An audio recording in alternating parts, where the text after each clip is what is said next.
하나님은 사랑이십니다. 아멘. 네. 또한 하나님은 공의로우십니다. 우리가 잘 알듯이 하나님의 사랑과 하나님의 공의는 별개의 것이 아니죠. 하나님의 의가 따로 떨어져 있는 것이 아니라 사실 하나님의 사랑 안에 있는 줄로 믿습니다. 만약에 하나님의 의로움이 따로 있어서 우리에게 적용하기 시작한다면 아마 이 세상에 살아남을 사람 하나도 없을 것입니다. 그렇죠? 로마서에 보면 의인은 하나도 없나니 모든 사람이 다 죄에 거하였다 그랬습니다. 우리가 다 죄인들인데 우리가 하나님 앞에 설 때 하나님은 글쎄 그 표현이 적당한지 모르지만 여러분 하나님은 하나도 흠이 없으시잖아요. 그죠? 거룩하신 분인데 그 깨끗한 흠이 하나도 없는 그 마치 스크린에 우리가 비치면 어느 누구도 걸리지 않을 사람이 없잖아요. 하나님의 의로 우리를 판단하신다면 우리는 다 죽을 수밖에 없습니다. 뭐 큰 죄를 졌든 작은 죄를 졌든 뭐 별거 아닌 거든 뭐 좀 큰 거든 이루 말할 수 없는 그 죄들이 다 하나님 앞에 걸리게 되어 있잖아요. 그런데 우리는 다 심판받을 수밖에 없는데 우리를 대신해서 예수님이 사실은 그 죄를 다 담당하시고 십자가에서 달려 돌아가셨다는 거잖아요. 아멘. 여러분 이것이 우리가 너무 잘 아는 건데 예수 그리스도가 우리에게 전하시고자 하셨던 복음의 메시지인데 너무 잘 아니까 가끔은 잊어버릴 때가 있어요. 그래서 우리가 가끔은 이 복음을 기억해야 할 필요가 있습니다. 하나님은 무조건 사랑하시는 것도 아니고 그 안에 공의가 있기 때문에 우리를 공의로 다스릴 수밖에 없지만 우리를 공의로 다스리는 그 순간에 예수님께서 우리의 죄를 다 담당하셨다는 이 사실, 그래서 우리가 구원을 얻을 수 있는 줄로 믿습니다. 아멘. 예, 오늘 저와 여러분이 그래서 예수님으로 인해서 구원받은 이 기쁨이 다시 한번 우리 속에 가득 차기를 기도합니다. 오늘은 사도행전 이제 10장 전체를 다루게 되는데요. 이제 베드로에 대한 사도행전에 나타난 베드로, 이제 오늘 하고 두 번 더 하면은 일단 마무리를 지으려고 합니다만, 오늘 사도행전 10장은 우리가 잘 아는 대로 고넬료 사건이다. 뭐 이렇게 제목을 붙입니다. 고넬료 사건이다. 그러다 보니까 고넬료가 예수 믿고 성령 받은 사건인데, 그래서 우리는 사도행전 10장을 읽으면서 그 주인공을 고넬료라고 생각할 때가 있어요. 근데 사실은 고넬료가 주인은 아니죠. 주인공은 아니죠. 뭐 주요 인물로 나타나지만, 그렇다고 베드로가 또 주인공인가? 사실 베드로도 주인공은 아니죠. 그러니까 하나님께서 베드로를 고넬료하고 또 고넬료를 베드로와 만남의 사건을 이루어 가시지만, 사실은 전체적으로 볼 때는 누가 지금 다스리고 계신 거예요?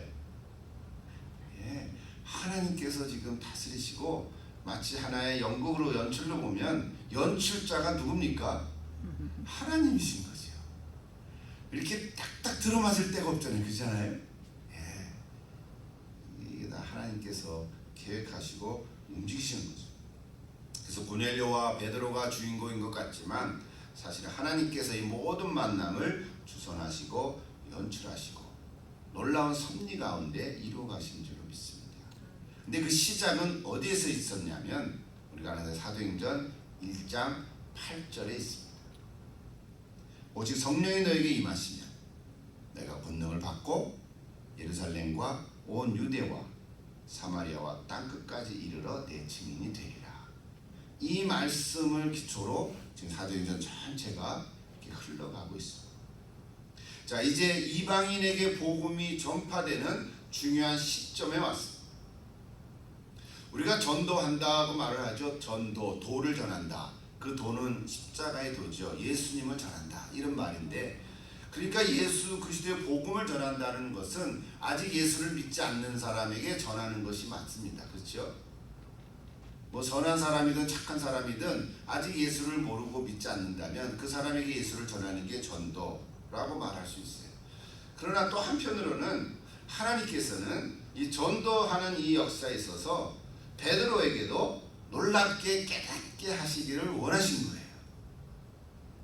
고넬료라는 사람에게는 예수를 믿게 하는 역사가 있지만 동시에 베드로도 깨닫게 되기를 원하셨어요. 그것이 바로 이방인에게도 복음이 전파되고 성령이 임하시는 놀라운 사건을 베드로로 하여금 체험케 하시는 거죠. 우리가 다 알고는 있지만 실제로 체험하지 않으면요, 이게 참 변화되기 어렵죠. 그래서 오늘은 그 얘기예요. 오늘 본문이 좀 길지만 사실은 고넬료에게 행한 베드로의 설교 자체는 34절에서 43절에 나옵니다. 우리 사도행전 전체에 베드로의 설교가 3번 나오는데 우리 이미가 다 한번 생각해 봤어요. 사도행전 2장에 오순절날 성령이 임한 이후에 참 말을 했는데 듣는 사람 자기네 나라 말로 들었던 놀라운 이 방언의 역사를 보고 베드로가 설교한 것이 오순절에서 행한 설교죠. 그다음 두 번째는 나면서부터 안진뱅이를 일으켜 세운 후에 많은 사람들이 이제 막 웅성거리게 됐으니까 그때 베드로가 이 솔로몬 행각이라고 나오죠. 솔로몬 행각에 서서 백성들에게 또 설교한 게 두 번째. 그리고 오늘 이 10장에가 세 번째. 공통된 설교는 뭡니까? 오직 예수 그리스도만이 우리에게 구원을 주시는 분인데 그는 십자가에서 죽으셨지만 아니 너희들이 내주었지만 하나님께서 다시 살려주셨다. 그분이 우리를 구원케 하신다. 그분을 믿으면 죄사함을 받고 성령을 선물로 주실 것이다. 우리가 증인이다. 뭐 그 얘기예요. 그러니까 베드로가 오늘 사도행전에 꼭 3번만 설교했겠습니까? 만난 사람마다 말씀을 전하고 또 어떤 형태를 가지고 설교를 하기도 하고 뭐 메시지를 전하고 뭐 그랬겠지만 공통된 것은 바로 이거예요. 내가 죄를 회개하면 죄사함을 받고 구원을 얻으리라. 오늘 저와 여러분도 다 이 고백이 있습니다. 맞습니까? 우리도 증인들이에요. 나도 내가 예수님 직접 보지 못했지만 예수님을 만난 제자들을 통해서 내게 전해진 이 성경을 통해서 그 성령님 역사하셔서 나도 어느 날 예수 믿고 구원받았다. 나도 증인이라고. 그것이 오늘 우리의 얘기예요. 그러므로 저나 여러분이나 여러분도 메시지로 설교로 다른 사람에게 전할 수 있을 줄 믿습니다. 물론 이렇게 예배 형태를 갖춰서 설교를 하지 못한다 하더라도 그럼에도 불구하고 여러분도 다 증인의 삶으로 살아가는 우리 제자들입니다. 복음의 핵심 진리죠. 근데 놀랍게 베드로는 전에도 얘기했지만 성령 충만 받고 그죠? 병자를 고치고 안진뱅이를 일으키고 심지어는 지난주에 다비다도 죽었는데 일으키고 이런 기적을 일으켰던 베드로조차도 자기 생각, 의식 속에서 이방인도 구원을 얻는다, 이방인에게도 성령이 역사하신다, 그거는 받아들이지 못했다는 거예요. 받아들일 수가 없었다는 거예요. 이게 참 희한하죠. 성령으로 충만한 베드로인데도 불구하고 이방인도 예수 믿고 구원받고 성령이 임하신다, 이거를 아직 체험하지 못한 거예요. 그래서 오늘은 그 얘기잖아요. 하나님께서는 이 세상의 모든 사람들에게 다 예수를 믿고 구원받기를 원하셨어요. 물론 다 믿지는 않겠지만 그래도 복음이 다 전파되기를 원하셨어요. 예루살렘과 유대로 사마리아와 땅끝이라는 건 오늘날의 땅끝 지구촌 전체잖아요. 이제는 사람이 안 가는 곳이 없으니까. 근데 요즘은 뭐라고 얘기냐면 복음이 아직 전파되지 않은 미전도 종족 이렇게 얘기를 합니다. 한 국가를 얘기하기도 하지만 종족별로 언어가 다 다르니까 그래서 그 나라 사람들에게 가서 그 종족에 들어가서 그 언어도 많지 않을 거 아니에요. 그냥 글도 없고 그런 사람에게 같이 살면서 저 사람이 이렇게 말하는 게 이런 뜻이구나, 그걸 배워가면서 그리고 예수 그리스도의 복음을, 쪽복음을 그들의 말로 번역을 해서 조그만 책으로 만들어서 그들에게도 전파하는 이런 일을 하는 선교사들이 지금도 많습니다. 성경 번역 선교사들도 있고요. 그걸 가지고 그 종족에 가가지고 또 복음을 전하는 참 최전방에 있는 그런 선교사들이죠. 아마 그들에게도 이제 복음이 다 전파가 되면 주님이 다시 오실 날이 더 가까이 될 줄로 믿습니다. 하나님께서는 베드로로 하여금 눈이 열리기를 원하셨죠. 오늘 본문을 보면 깨닫게 됐다. 그렇게 말씀을 합니다. 자, 먼저 우리가 오늘 10장 전체를 보면 고넬료를 빠뜨릴 수는 없는데, 여러분 고넬료가 누굽니까? 우리 10장 1절 2절에 나오죠. 가이사랴에 사는 군인이죠. 백부장이라 그랬어요. 이탈리아 부대니까 이방인이잖아요. 그러니까 파송받은 로마 사람이죠. 근데 이 백부장들이 믿음이 좋은 사람들이 많이 있는 것 같아요. 성경에 보면 천부장, 10부장은 안 나오는데 백부장은 꼭꼭 나와요. 그죠? 여러분 잘 아는 대로 어떤 백부장이 예수님 살아계실 때 예수님께 와서 자기 하인이 지금 병들었다는 거예요. 하인이 가족도 아니고 하인이 병들었는데 예수님께 와서 좀 고쳐달라고 하니까 그 예수님이 그럼 내가 갈게 그랬더니 그 백부장이 뭐라 그랬어요? 아유, 저희 집에 들어오시는 거를 저희가 감당치 못하니까 그 다음 뭐라 그랬어요? 말씀만 하시옵소서. 그러면 낫겠나이다. 저도 군인인지라 명령하면 행해집니다. 말씀만 하시면 내 하인이 나을 겁니다. 그래서 예수님이 뭐라 그랬어요? 세상에 내가 이 유대 나라에 이만한 믿음을 본 사람이 없다 그랬잖아요. 그러니까 이 백부장이라도 이런 믿음을 가진 사람이 종종 있는 거예요. 근데 여기 오는 고넬료도 백부장이거든요. 근데 그의 성품이 2절에 나옵니다. 경건하고 온 지방과 더불어 하나님을 경외하며 백성을 많이 구제하고 하나님께 항상 기도하는 사람이에요. 고넬료에 대해서만 초점을 가지고 설교하면 요 네 가지로 가지고 한 시간 하면 되죠. 그렇죠? 경건하고 그 다음에 은혜가 되는 게 뭐냐면 온 지방과 더불어 하나님을 경외하며 그랬어요. 자기 혼자 하나님을 경외한 게 아니에요. 그죠? 자기 가족들과 하인들과 자기 집안에 있는 모든 식객들을 다 하나님을 경외하게 한 거죠. 와, 이건 대단한 거. 요즘 우리도 굉장히 도전을 받지요. 우리 가족 중에 나 혼자 예수 믿는 사람 있잖아요. 가족을 위해서 기도하지요. 그런데 기도하지만 아직 예수 안 믿는 우리 가족들도 있잖아요. 근데 여기 지금 고넬료는 온 가족과 더불어 그랬어요. 더불어 다 하나님을 경외하는 거예요. 아, 이게 참 훌륭하다는 거죠. 백성을 많이 구제하고 그랬어요. 백성을 많이 구제한다. 우리 구제라고 하면은 돈을 얘기할 때가 있는데 맞지요? 가난한 사람이 뭐 베풀고 먹는 것도 주고 이게 구제인데 사실은 꼭 돈만 생각하지 말고 구제라는 게 다른 사람에게 나누는 거잖아요. 나누는 거라면 내 시간도 나누고요. 돈만 달랑 주고는 것도 그 구제라고 볼 수 있지만 사실은 시간을 나누고 함께하고 또 내 재능도 나누고 그렇죠? 내 것을 함께 나누는 것이 사실은 구제의 핵심인 거예요. 그래야 거기에 사랑이 나눠지고 그래야 복음이 증거되거든요. 그러니까 달랑 구제만 하는 우리가 사회사업을 얘기하는 건 아니거든요. 그래서 이 고넬료가 백성을 많이 구제했다 그런 표현이 있습니다. 마지막으로 하나님께 항상 기도하는 사람이다. 뭐 항상 기도하죠. 그래서 오늘 여기 보면 기도할 때 하나님께서 말씀을 주시는 겁니다. 근데 오늘 성경 아까 다 읽었지만요, 하나님께서 구체적으로 안내하세요. 그죠? 요바에 베드로라는 사람이 있는데 무두장이 시몬의 집에 있다. 그 집은 해변가에 있다. 거기까지 가려면 그건 누가 못 찾아가겠어요. 그러니까 우리도 하나님께 기도하면 하나님 이렇게 자세하게 언급을 주시면은 내가 안 따라갈 필요가 없는데요. 그렇게 생각을 할 수 있는데 그 말씀을 묵상하면서 거꾸로 하나님이 줘도 우리가 순종 안 하니까 안 주시는 거 아닌가 이런 생각이 들어요.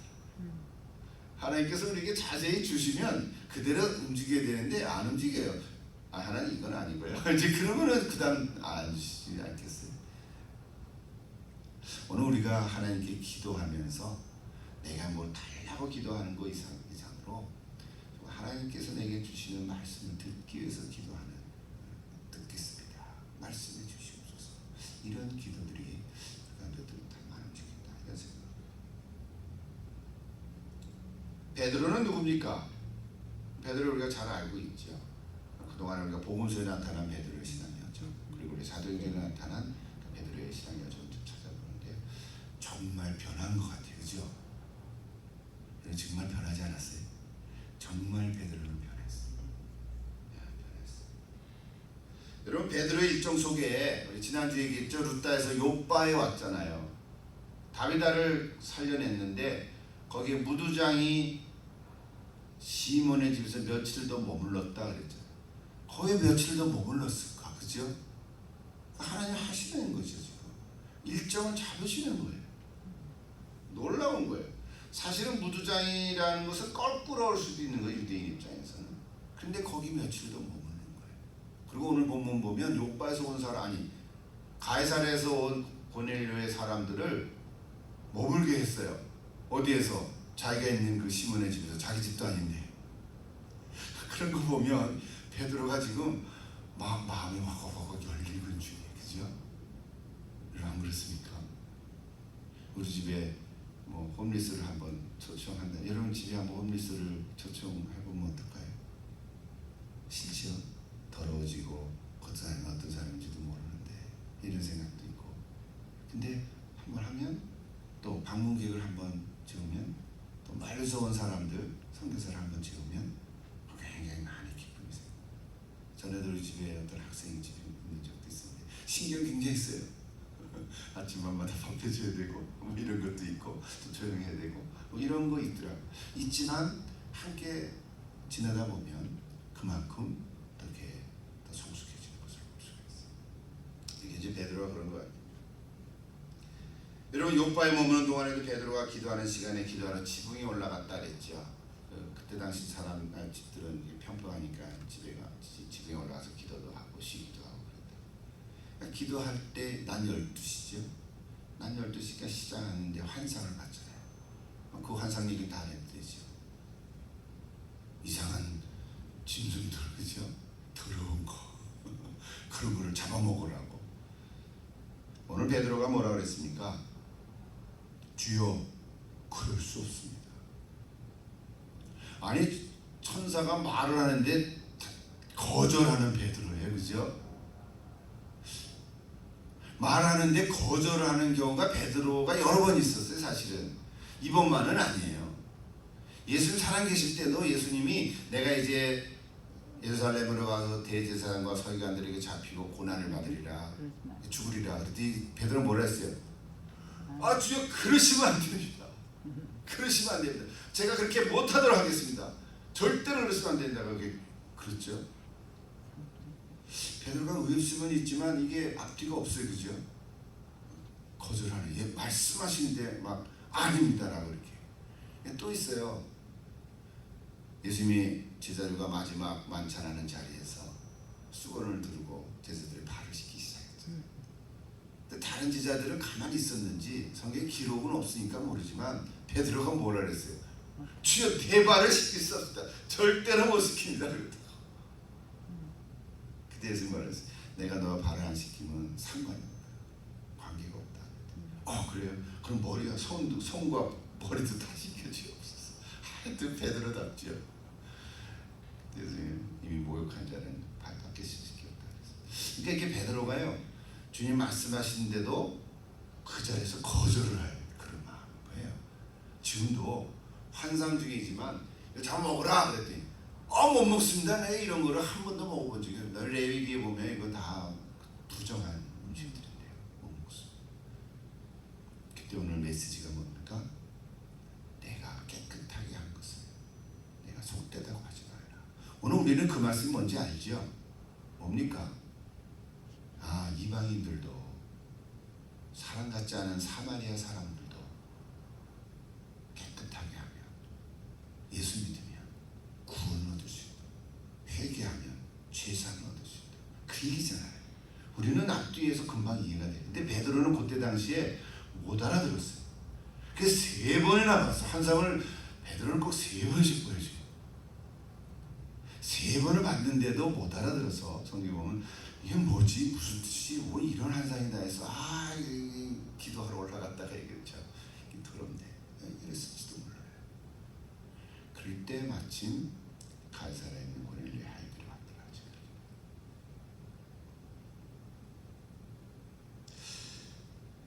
뭐 천사가 정한 메시지가 많이 있지만 우리도 이럴 때가 있을 내 관점에서. 그렇죠? 지금 베드로가 뭐에 같이 있어요? 율법에 같이 있는 거잖아요. 율법에 같이 있는 거예요. 구약에 있는 하나님의 말씀이 잘못됐다는 게 아니라 지금 하나님께서는 이 구약의 말씀과 예수 그리스도의 복음이 전파되고 유대인이 아닌 이방인 사람에게도 복음이 확장돼야 되는데 베드로가 그것을 모르는 거예요. 그리고 인정을 안 하려고 하는 마음이 있단 말이에요. 갇혀 있는 거죠. 율법에 갇혀 있는 거죠. 그러니까 오늘 우리도 이 생각에 갇혀 있을 때가 있어요.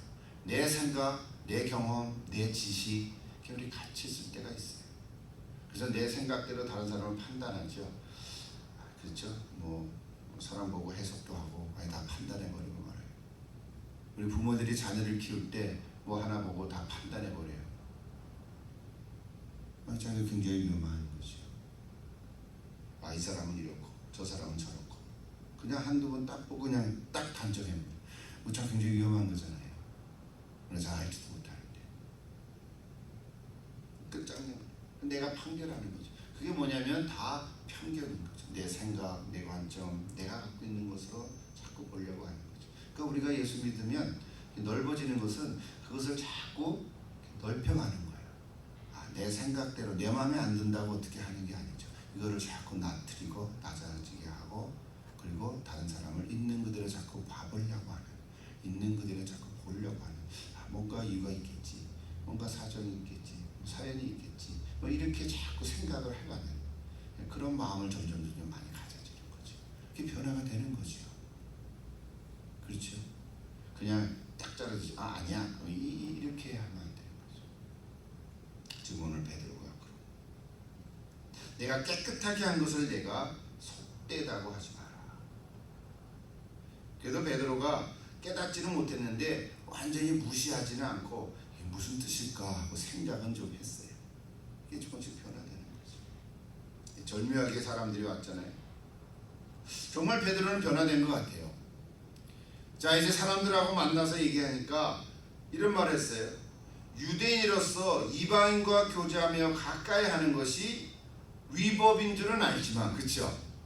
위법인 줄은 너희도 알지만 하나님께서 내게 치시하심을 내가 따른다. 이게 중요하죠. 오늘도 이 세상에 살면서 우리가 법을 어길 때가 종종 있기는 해요.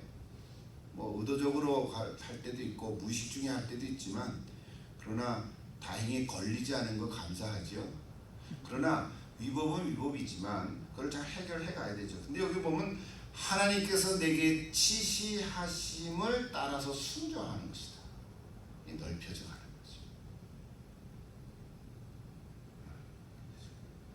이거 말처럼 쉬운 것은 아니에요. 직접 체험이 있어야 돼요. 사마리아의 경험도 필요해요. 무엇보다도 환상 속에서 주신 하나님의 말씀이 있었죠. 내가 깨끗하게 하던 것을 내가 속되다고 하지 마라. 여러분, 다른 사람에게 직접 복음을 전하다 보면 이런 경험들을 할 때가 있어요.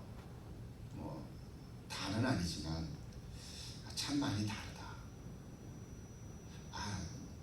열심히 복음을 전하고 설명을 하고 이렇게 해설을 해줬는데도, 답변을 해주고 그러는데도 참 많이 다르다. 딱 느껴요. 벽같이 느껴질 때가 있어요, 그죠? 참 나랑 다르다. 이게 아닐 텐데.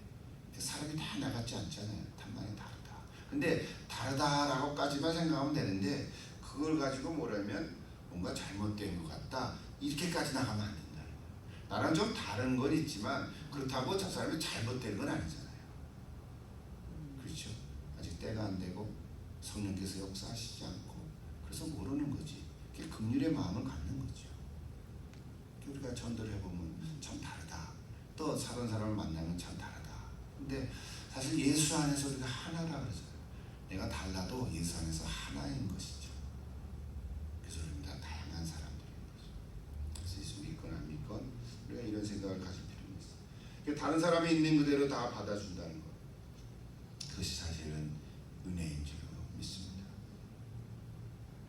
자, 오늘 고넬료 어떤 사람, 베드로 어떤 사람, 오늘 10장 전체를 다 다루니까 한 절 한 절을 못했지만요. 마지막으로 이 베드로가 고넬료를 만나서 한 말씀들, 그것을 우리가 베드로가 행한 설교다, 세 번째 설교다 이렇게 얘기해요. 저기 34절부터 43절까지 나오는 얘기인데 크게 한 세 가지만 좀 보면 베드로가 행한 설교의 메시지들이 있어요. 첫째는 거기 34절에 보시면 하나님 이렇게 말씀하셨죠. 베드로가 이렇게 말하죠. 하나님은 과연 사람을 외모로 보시지 않는 줄을 내가 깨달았노라. 이제 깨달았나요? 옛날부터 알고는 있었겠죠. 하나님은 사람을 외모로 보지 않으신다. 여러분도 그렇습니까? 아멘. 여러분 사람을 외모로 보지 않죠. 우리도 이제 좀 외모를 보지 않으려고 애를 많이 썼죠, 그죠? 근데 하나님은 원래부터 사람을 외모로 보지 아니하시고 중심을 감찰하신다. 원래 이 성경 구조는 사무엘 선지자에서부터 시작이 됐죠. 여러분 잘 아는 대로 사무엘상 6장 7절에 나오는데 이제 사울 왕이 하나님을 떠났으니까 하나님 마음에 이제서 떠나버렸으니까 하나님께서 제 2대 왕을 세워야 되는데 사무엘 선지자에게 너가 이새의 집에 가서 기름 부으로 아들을 택해라. 그리고 기름 부어서 왕으로 이제 선언해라. 사무엘이 이새의 집에 갔잖아요. 거기 아들이 7이나 있는데 일곱은 첫째 장남이 엘리압이에요. 엘리압 보고 사무엘이 생각해. 저 사람 저 아들인가 보다. 좋다. 그때 속으로 뭐래? 성령께서 하나님께서 나는 사람을 외모로 보지 않는다. 너 그 엘리압 보고 왕이다. 그렇게 생각하죠. 그게 둘째도 지나고 셋째, 넷째, 7까지 다 지나갔어요. 그 아버지 이새가 없는데요. 이제 아들이 없습니까? 없는데요. 있긴 하나 있는데 지금 막내인데 저 밖에 양 보고 있습니다. 그 아들 데려오라고. 그러니까 이새 집안에서 다윗은요 그때 당시에는 아들로 취급도 안 했던 아들이에요. 성경에 정확하게 나오진 않지만 내버렸건 아들이라고. 자기가 난 아들이 아닐는지도 모르는 거예요. 그런 말은 없지만 아니 막내는 귀여야지, 그죠? 귀여야 되는데 아들 취급도 안 한 거예요. 그래서 양 보고 있으라. 양치기. 그 아들 다윗을 어린 소년을 데려오니까 그때 사무엘이 성령께서 마음속을 저 아이다. 여러분 놀랍죠? 이 역사를 다 아니까 사무엘상 읽을 때 다 여러분 아는 성경 구절일 때 하나님께서는 그 마음 중심을 보신다. 그것을 베드로가 깨달은 거예요. 베드로에게 말씀을 주신 거예요. 이방인이라고 구원받지 못하는 것이라고 함부로 판단하지 마라. 베드로가 말한 것을 그대로 옮기면 35절이죠. 이렇게 썼어요. 각 나라 중 하나님을 경외하며 의를 행하는 사람은 다 받으시는 줄 깨달았다. 자, 각 나라 중 하나님을 경외하며 여러분 각 나라 중에 지금도 우리가 알지 못하는 그쵸? 전 세계에 흩어져 있는 사람들 중에 하나님을 경외하는 사람이 있을 수 있잖아요, 그죠?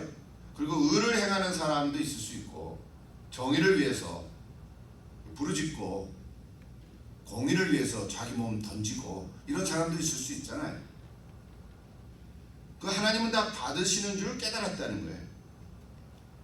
자, 그러면 여기서 이제 질문이 그러면 예수 안 믿고 하나님 경외하고 의를 행하면 구원 얻나?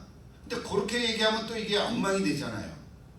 성경 전체의 진리에서 또 벗어난 일이니까 오늘 본문을 보면 그래서 이렇게 얘기하는 거예요. 자, 그렇다고 예수를 믿지도 않는데 하나님을 경외한다고 그냥 다 구원받는 것은 아니라는 거죠. 그래서 오늘 고넬료와 같은 의인이라고 나중에 얘기했잖아요. 이 의인과 같은 고넬료 사람도 하나님을 경외하고 구제도 하고 기도도 하고 온 가족이 다 하나님을 경외하도록 하는 이 고넬료도 예수를 믿게 함으로 세례받고 구원 얻는 그 정확하게 아주 매치가 되는 거죠. 그런 역사를 이루시는 거죠.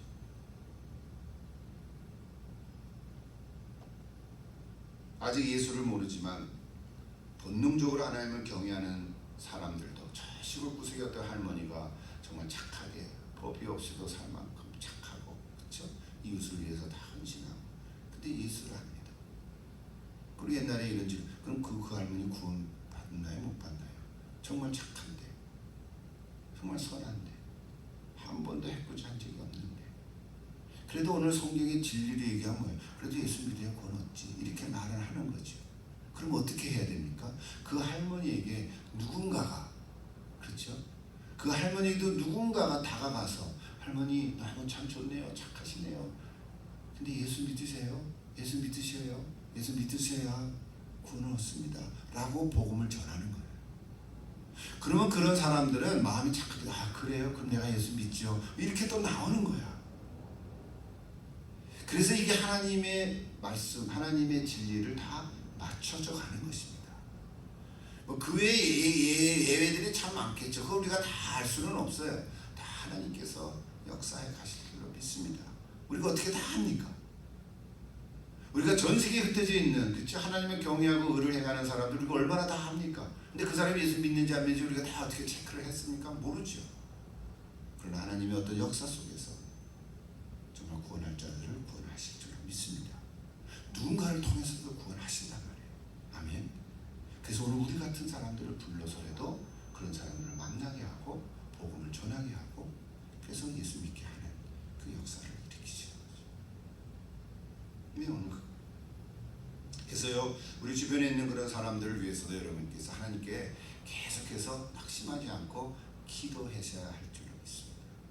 기도하면 꼭 나를 통하지 않아도 우연히 다른 사람들을 만나게 해서 한 번 만났는데 예수 믿게 되는 경우도 있거든요. 비행기를 타는데 옆좌석에 타는 사람하고 이런저런 얘기하다가 예수 믿고 전해서서 복음을 전하고 예수 믿는 경우도 있다. 근데 그 사람을 위해서 늘 주변에 다른 사람들이 기도해 왔다는 거 맞습니까? 이게 하나님의 역사하시는 거. 자, 36절을 보면 베드로가 성한 설교 중에서 이제 두 번째 메시지인데요.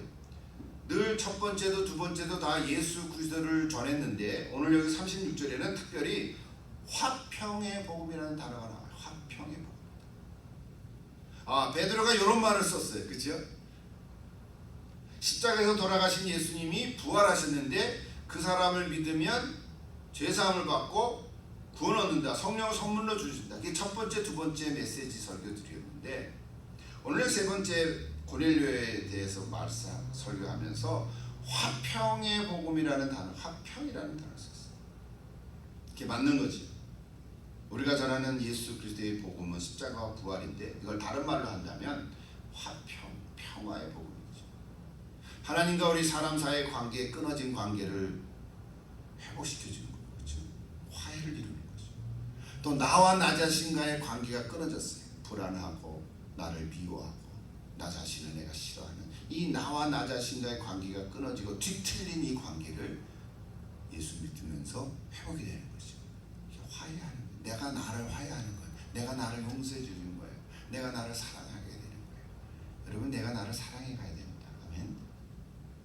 내가 나를 사랑한다는 말만 따로 떼어서 내가 나를 사랑하면 이기적이지 그런 말이 아니라 하나님 사랑, 나와 나 자신과의 관계 속에서 내가 나를 인정하는 거죠.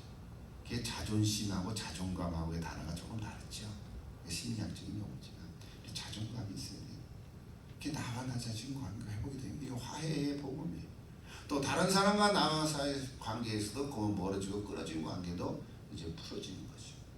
그래서 오늘 베드로가 이거는 주로 바울이 이런 말을 굉장히 많이 썼죠. 그죠? 바울 서신에서는 이 화해, 화평, 평화, 관계 회복 이런 말들을 많이 썼는데 베드로가 이런 말을 했다는 건 놀라운 거예요. 그래서 오늘 베드로의 설교 속에 고넬료를 만나면서 복음이 전해지는 곳에는 언제든지 화평이 일어난다. 이런 메시지를 줘요. 유대인과 이방인 사이. 이제 베드로가 이제 그렇게 전하는. 자기는 유대인이고 유대인에게만 복음이 전파되는 줄 알았는데 그동안 그렇게 열심을 냈는데 이제 이방인 고넬료 한 사람 체험을 하면서 그죠? 이방인과 유대인 사이에 갈라진 관계를 예수 그리스도로 말미암아 화해케 되실 겁니다. 아, 이렇게 설교하는 거예요. 아멘. 네. 여러분, 오늘날에도 서로 갈등이 있는 사람들 또는 어떤 그룹들, 국가들 사이에서도 사실은요 예수 그리스도의 화평의 복음이 전파되면 다 전쟁이 없어질 줄 믿습니다. 근데 실제로 역사 속에서는 전쟁이 없어질 수가 없어요. 왜? 그 사람들이 다 역사합니까? 화해, 평화의 복음을 안 믿는다. 말로는 제스처로 평화를 얘기하는데 뒤에서는 훌륭한 계획들이 많다. 우리 다음 주에는 8.15가 됐지만 또 우리 조국을 생각하고 남과 북이 나눠졌잖아요. 70년 이상. 근데 남과 북의 관계도 평화 통일이 어떻게 이루어질까요? 사람들을 통해서 하나님이 움직여 가시겠지만 궁극적으로는 예수 그리스도의 화평의 복음으로 평화를 이루게 될 줄로 믿습니다. 북한에 있는 믿는 사람들, 지하에 갇혀 있는 사람들, 정치적인 것도 이제 바뀌어지고 말이죠. 거기 북한에 있는 주민들도 뭔가가 달라지고 아마 세력들도 그렇게 되고 남한도 준비가 되어지고 그래서 결국은 복음으로 통일이 될 때 남과 북의 화해의 복음, 평화의 복음이죠. 전쟁으로 통일이 되면 되겠습니다. 그래서 우리가 이것도 믿는 거죠. 베드로가 여기 증인이라는 거예요. 오늘 저와 여러분도 증인의 삶으로 살아가기를 기도합니다. 자, 마지막으로 베드로 설교가 전한 메시지 중에 하나가 47절에 보면 하나 나오는데요. 너무 빨리빨리 왔죠? 베드로가 전한 설교 세 번째 메시지는 성령이 먼저 임한 자에게 물세례를 베푸는 일입니다. 47절에 보면 이 사람들이 우리와 같이 성령을 받았으니 누가 능히 물로 세례 베품을 그 말이요 그랬어요. 그러니까 고넬료 경우는 성령이 먼저 임하셨어요. 그렇죠? 그리고 물로 세례를 베푸셨어요. 보통은 어떻게 합니까? 보통은 물세례를 우리가 먼저 받죠. 뭐 어렸을 때나 학생 때나 물세례를 받아요. 그러면 성경적인 진리로 의하면 누구든지 예수를 그리스도로 믿으면 구원을 얻으리라 하는 확신을 가진 사람에게 물세례를 베푸는 거죠. 그러면 예수를 고백하고 주로 시인을 할 때는 누가 임해요? 성령이 임하시는 거죠. 성령이 아니고서는 누구든지 예수를 주라 시인할 수 없다 그랬으니까 성경 전체 원리를 보면 그래요. 그러니까 성령을 통해서 구원의 확신을 갖는 것은 본인만이 알아요. 근데 물론 예수 믿는 것을 거짓으로 말할 수도 있죠. 나 아직 예수 모르고 믿지 않는데 예수 믿는다라고 말할 수 있어요. 그래서 세례를 받을 수도 있어요. 그런 경우 제가 종종 가끔 봅니다. 결혼하기 위해서 세례 받아주는 거거든요. 여자친구가 예수 잘 믿는데 남자 너 예수 안 믿으면 나 결혼 안 해. 그럼 남자가 나 교회 갈게. 예수 믿을게. 세례를 받을게. 아직 자기는 예수 믿은 고백이 없는데 그죠?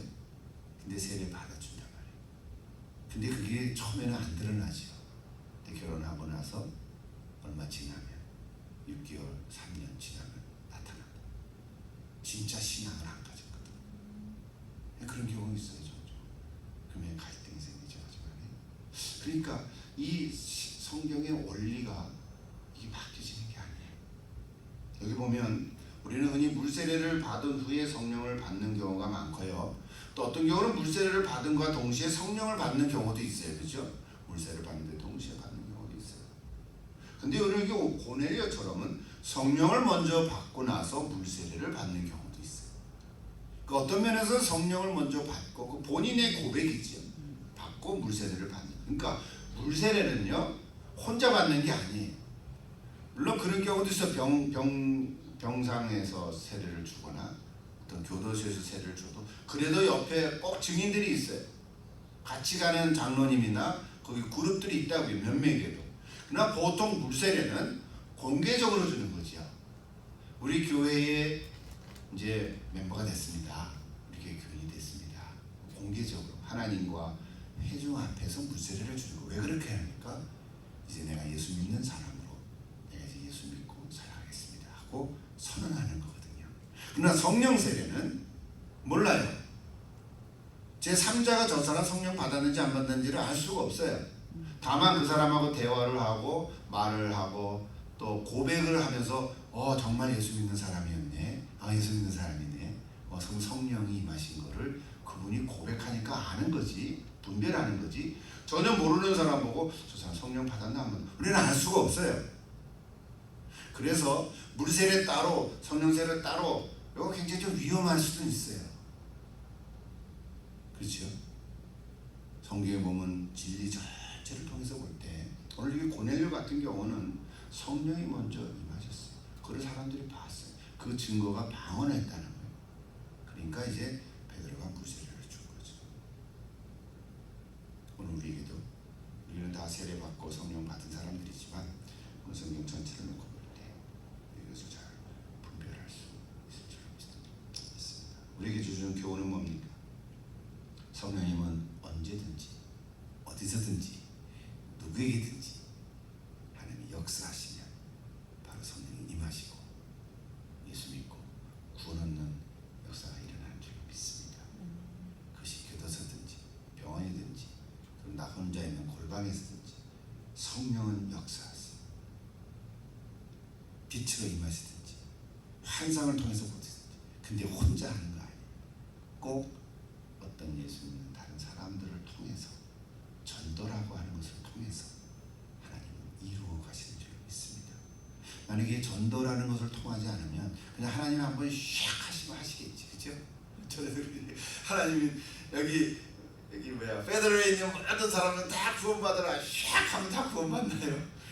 그렇게 하면 너무나 쉬울까? 하나님 꼭 그렇게 안 하시고 꼭 한 사람 사람들을 통해서 복음을 전하게 하고 믿게 하는 일들을 통해서 하나님 역사하시고, 그래서 전도라고 하는 미련한 것을 통해서 그 사도 바울의 로마서의 말씀 오늘 그 원리는 변치 않습니다. 구원받는 것은 성령님의 역사이고 성령님의 사역입니다. 그래서 본인이 아는 것이지 다른 사람들은 모르고 우리는 분별할 뿐이에요. 그래서 고넬료를 만난 베드로는 이제 이방인에 대한 눈이 확 열린 것 같아요. 아멘. 열렸어요. 이것을 계획하고 섭리하시는 분은 사실은 삼위일체 하나님이십니다. 베드로가 능력이 많아서도 아니고요. 베드로가 능력이 많아서가 아니고 이 고넬료가 또 잘나서도 아니에요. 그런 부분들이 있지만 사실은 그들이 그래서가 아니라 하나님께서 지금 이 사건을 통해서 이방인도 구원을 얻고 성령이 임하시는 분을 열어놓기 시작하십니다.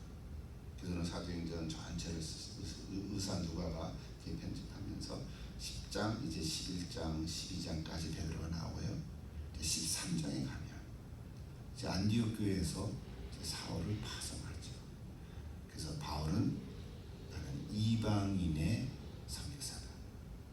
나는 이방인을 위해서 나는 복음을 전하는 사람이다. 이렇게 하게 선포를 하고 그쪽으로 확 가버리죠.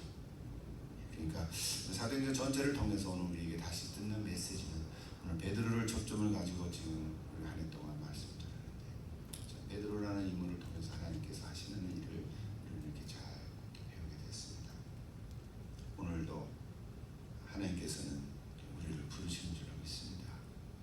베드로는 아니지만 저 여러분 한 사람 한 사람을 통해서 누군가에게 나를 통해서 복음을 전하는 그런 도구가 되게 해줄 줄 믿습니다. 여러분에게 있어서 고넬료는 누구입니까? 여러분에게 있어서 고넬료는 누구인가? 생각하면서 기도하면 좋겠습니다. 기도하겠습니다. 사랑의 말씀 하나님, 오늘 이 땅에 우리도 한 세계 살면서 이런저런 일을 얼마나 많이 겪으면서 오늘까지 왔는지, 근데 모든 우리 삶을 인도하시는 분은 하나님이신 줄 믿습니다. 좋은 일, 나쁜 일, 굳은 일, 행복한 일이 많았지만 궁극적으로는 나를 통해서 다른 사람들도 예수 믿게 하고 그 도구로 쓰임 받기를 원하는데, 아버지 하나님, 우리 남은 생애를 단 한 사람이라도 또는 몇 사람이라도 복음을 전하는 자로서 쓰임 받는 저희들 될 수 있도록 인도해 주시옵소서. 우리가 나이가 들고 연약하지만 그래도 나를 통해서 또 내가 가지고 있는 것을 통해서 할 수 있는 줄로 믿사오니 오늘 우리가 베드로가 되게 하시고 나에게 있어서 고넬료는 누구인지를 생각하면서 오늘도 남의 삶을